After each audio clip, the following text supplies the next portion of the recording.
दोनों ही व्यक्तियों ने स्वप्न का एक ही फलादेश बताया। दोनों का एक ही मतलब था, फिर भी एक व्यक्ति को बंदी बनाकर जेल भेजा गया। हेलो हाय, मैं नॉन पोइट हाजिर हूँ लेकर फिर एक नई कहानी। हमारी आज की कहानी का नाम है शब्दों का सही चुनाव। एक बार एक राजा ने स्वप्न में देखा कि उसके सारे दांत टूट गए हैं, केवल सामने का एक बड़ा दांत ही मुंह में बचा है। सुबह राजा ने दरबार में अपना स्वप्न सुनाया और उसका प्रतिफल जानना चाहा। मंत्रियों ने सलाह दी कि स्वप्न विशेषज्ञों को बुलाकर स्वप्न का फलादेश पूछा जाए। राज्य में ढिढोरा फिरवाकर घोषणा की गई कि जो भी विद्वान ज्ञानी राजा को उसके स्वप्न का फलादेश बताएगा, उसे उचित इनाम दिया जाएगा। कई व्यक्ति दरबार में आए, परंतु कोई भी राजा को सही जवाब से संतुष्ट नहीं कर सका। एक दिन एक विद्वान व्यक्ति, जिसने काशी से विद्या प्राप्त की थी, दरबार में आया और बोला, महाराज, मैं आपके स्वप्न का सही फलादेश बता सकता हूँ। राजा सहित सभी दरबारी जिज्ञासा से उस व्यक्ति की ओर देखने लगे।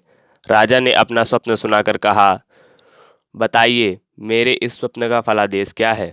उस व्यक्ति ने कहा, राजन, आपका यह स्वप्न तो बहुत बेकार है। इसके फलस्वरूप आपके सामने ही आपके परिवार के सभी सदस्य मर जाएंगे और आप सबके बाद मरेंगे। यह सुनते ही राजा को क्रोध आ गया और उस व्यक्ति को बंदी बनाकर जेल में डाल दिया। दूसरे दिन एक साधारण सा व्यक्ति दरबार में आया और बोला, राजन, आप अपना स्वप्न मुझे बताइए, मैं उसका सही फलादेश बताने की कोशिश करूंगा। राजा ने अपना स्वप्न सुनाया। स्वप्न सुनकर वह व्यक्ति कुछ देर सोचने के बाद बोला, राजन, यह बहुत ही अच्छा स्वप्न आया है आपको। हम सभी प्रजाजन पर ईश्वर की विशेष कृपा है कि आप जैसे धर्मात्मा, पुण्यात्मा और प्रजापालक राजा को दीर्घायु, लंबी आयु दी है। राजन, आपके परिवार में आपकी आयु सबसे लंबी होगी। इस राज्य का यह सौभाग्य है कि आप कई वर्षों तक राज्य करेंगे। स्वप्न का फलादेश सुनकर राजा बहुत खुश हुआ और उस व्यक्ति का विशेष सम्मान कर उसे काफ़ी धन दिया। दोनों ही व्यक्तियों ने स्वप्न का एक ही फलादेश बताया।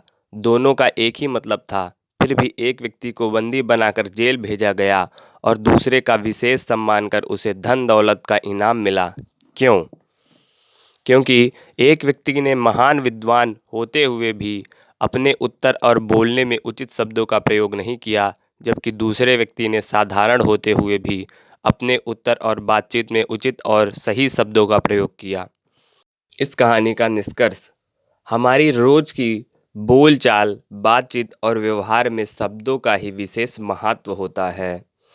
उचित सम्मानित शब्दों के प्रयोग और मीठा और सभ्य बोलने के तरीके से दुश्मन के मन में भी प्यार भर जाता है और ऐसे ही गलत शब्दों के प्रयोग, असभ्य, अमर्यादित व रूखा बोलने के तरीकों से अपनों के दिलों में भी नफरत पैदा कर जाती है। बस इतनी सी थी हमारी आज की कहानी। आशा करते हैं कि आपको यह कहानी पसंद आई होगी। अगर पसंद आई है तो लाइक करें, शेयर करें और कमेंट करके ज़रूर बताएं आपको कैसी कहानियाँ सुनना पसंद है। ऐसे ढेरों कहानियाँ सुनने के लिए चैनल को सब्सक्राइब करें। अपना प्यार और मोहब्बत ऐसी बनाए रहें। अपना और अपने परिवार का ख्याल रखें। खुश रहें, मस्त रहें। अगर आपकी डायरी में भी कुछ ऐसी कहानियाँ हैं तो आप हमें send us your story 37@gmail.com पर लिख भेजें। हम आपकी कहानी को ज़्यादा से ज़्यादा लोगों तक पहुंचाने की पूरी कोशिश करेंगे। धन्यवाद।